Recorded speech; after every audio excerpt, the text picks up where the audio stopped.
आज की ये वीडियो स्पेशली हमने पेरेंट्स के लिए बनाई है। अगर आप भी एक पेरेंट्स हैं तो इस वीडियो को लास्ट तक देखिएगा। आपको हम इसको एक स्टोरी से कनेक्ट करके बताते हैं। जैसे मेरे एक टीचर्स थे तो वो ये कहा करते थे कि बेटा जब मैं पढ़ा रहा हूँ अगर आपका कंसंट्रेशन मेरी तरफ नहीं है तो जो मैंने पढ़ाया, जो नॉलेज मैंने दिया, वो सारा का सारा नॉलेज, सारा ज्ञान, सारी इंफॉर्मेशन मेरी, तुम्हारी क्या हुई? तुम्हें तो कुछ मिला नहीं। अगर आप किसी भी बुक या कॉपी से कोई चीज पढ़ रहे हो और फुल्ली कंसंट्रेट नहीं हो तो आपने वहां से तो कुछ गेन नहीं किया जिसको आप अपने माइंड में सेव करके इंप्लीमेंट कर पाओ। वो तो नॉलेज बुक की हो गई। अगर किसी इंफॉर्मेशन को, किसी नॉलेज को आपने कॉपी में लिख लिया तो वो नॉलेज, वो इंफॉर्मेशन तो कॉपी की हो गई, तुम्हारे लिए तो किसी काम की है नहीं। तो आप जो भी टॉपिक, जो भी कॉन्सेप्ट आप पढ़ रहे हैं, सीख रहे हैं, उस कॉन्सेप्ट को आप अपने ब्रेन में सेव करने की कोशिश करें। और सेव करने से नहीं काम चलना है, एक स्टेप आपको और आगे बढ़ना है। उसको इम्प्लीमेंट करिए और तब तक इम्प्लीमेंट करने की कोशिश करिए जब तक आप उसको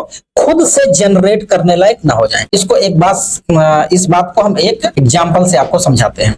जैसे आपने गड्ढा भी देखा है और आपने कुआं भी देखा है। गड्ढे की भी खुदाई होती है, कुएं की भी खुदाई होती है। गड्ढे में भी पानी होता है, कुएं में भी पानी होता है।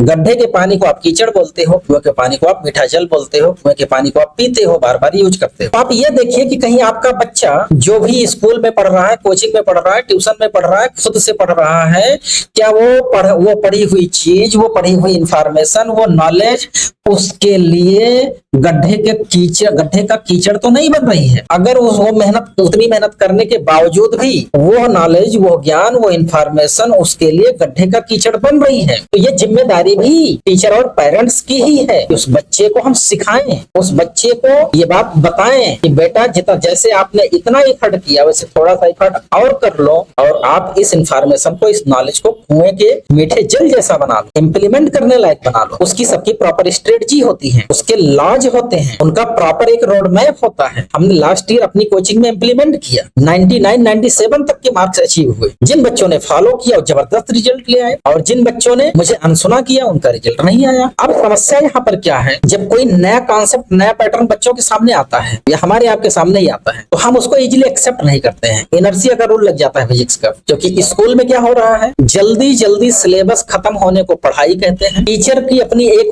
प्लानिंग होती है, वो आएगा, उसको पता है कि हमको इतने दिन में सिलेबस खत्म करना है, तो पूरा बोर्ड छाप दिया, आपके बच्चे ने नोट कर लिया। वो बोर्ड पर लिखी हुई चीज को कॉपी में नोट करने को ही पढ़ाई समझ रहा है, उसको लगता है इसी को पढ़ाई कहते हैं। केवल स्लाइड पे स्लाइड को कॉपी में नोट करने को पढ़ाई थोड़ी कहते हैं। लेकिन बच्चा आपका है, आपके लिए आपका बच्चा आपकी जिंदगी है और लोगों के लिए वो आम पब्लिक है, भीड़ है। तो सोचना तो पेरेंट्स को ही पड़ेगा, किसी तीसरे को नहीं पड़ेगा। और सबसे बड़ी बात है, एक बात हम आपको और बताते हैं, हर आदमी सफल होना चाहता है और सफल होने के लिए कुछ ना कुछ रास्ता अपनाता है। कुछ का रास्ता हो सकता है जुगाड़, लेकिन मेरी एक बात गांठ बांध लेना, जुगाड़ की बहुत लंबी उम्र नहीं होती है।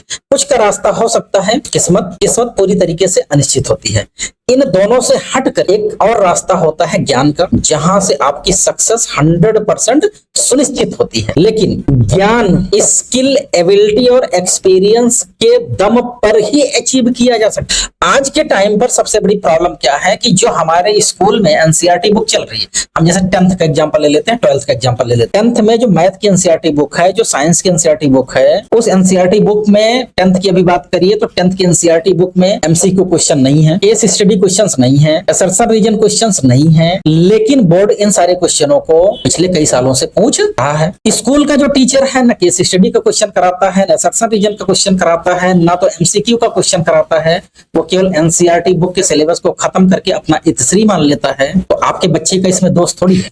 और जब फर्स्ट प्री बोर्ड नवंबर में जाकर के होता है, 15 नवंबर 20 नवंबर के आसपास जब पीटीएम होता है, आप स्कूल बुलाए जाते हो और आपकी खिंचाई होती है, तब आप एक्साइटेड होकर के इधर भागना शुरू करते हो, उधर भागना शुरू करते हो। लास्ट में आप जब किसी के पास पहुंचोगे, वो कितना भी एक्सपर्ट क्यों ना हो, लास्ट से तो हम आपको फास्ट बना देंगे। लेकिन फास्ट से फर्स्ट थोड़ी बना, टाइम टेकन चीज है ना। भले ही आप मेरे पास लास्ट में आओ, किसी के पास जाओ, हर कोई टीचर है, पढ़ाएगा जितना उसके पास क्षमता है, एफिशिएंसी है, नॉलेज है। लेकिन लास्ट से वो फास्ट ही बना सकता है। फास्ट से फर्स्ट बनने के लिए आपको उसको टाइम देना पड़ेगा। उस टाइम को आप देने के लिए तैयार नहीं है, नए सिरे से किसी चीज को सीखने के लिए तैयार नहीं है। जब आप नए सिरे से सीखेंगे, नए कॉन्सेप्ट से, नई स्ट्रेटजी से काम करेंगे, थोड़ा सा आपको अपनी हैबिट में बदलाव लाना पड़ेगा। वो सबसे हो नहीं पाता है, मनचाहा रिजल्ट आ भी नहीं पाता। तो इसलिए मैं तो यही रिकमेंड करूंगा कि सारा दोष बच्चों का ही नहीं है, कहीं ना कहीं हम पेरेंट्स और पेरेंट्स के जो मेंटोर हैं वो दोनों कहीं ना कहीं दोषी हैं। हम दोनों को थोड़ा सा समझने की जरूरत है और एक दूसरे के कांटेक्ट में आने की जरूरत है कि बच्चों की इस प्रॉब्लम को सॉल्व कैसे किया जाए, और वो जो मेंटली स्ट्रेस हो रहे हैं, मेंटली प्रेशर में आ रहे हैं, उनकी पढ़ाई से रुचि खत्म हो रही है, पढ़ाई से इंटरेस्ट कम हो रहा है, पढ़ाई को बर्डन फील कर रहे हैं, वो टीचर और पेरेंट्स दोनों एक साथ मिल करके बैठ करके बातचीत करके और उन बच्चों को एक न्यू रूट दे सकते हैं, उनको एक नया पाथ दे सकते हैं। तो मेरा तो यही मानना है कि भाई आपका बच्चा जहां भी पढ़ रहा है उस टीचर से मिलिए। आप अगर मुझसे जुड़ना चाहते हैं, चाहे ऑनलाइन चाहे ऑफलाइन, जो नीचे नंबर दिया गया है आप वहां पर हमारे व्हाट्सएप ग्रुप से कनेक्ट हो सकते हैं, वहां से कनेक्ट होकर के और आप अपना सॉल्यूशन ले सकते हैं। लेकिन बच्चे का ही पूरा दोष नहीं है, उसमें कहीं ना कहीं पेरेंट्स भी अपना टाइम मैनेज नहीं कर पा रहा है, और लास्ट में जब आप सोचते भी हो, समझना भी चाहते हो, तब तक समय निकल चुका होता है, काफी देर हो चुकी है। ठीक है, तो थोड़ा सा अवेयर होइए और अपने बच्चों के प्रति थोड़ा जागरूक होकर के उनकी समस्याओं के समाधान में आप सहायक बनिए। थैंक यू, मिलते हैं।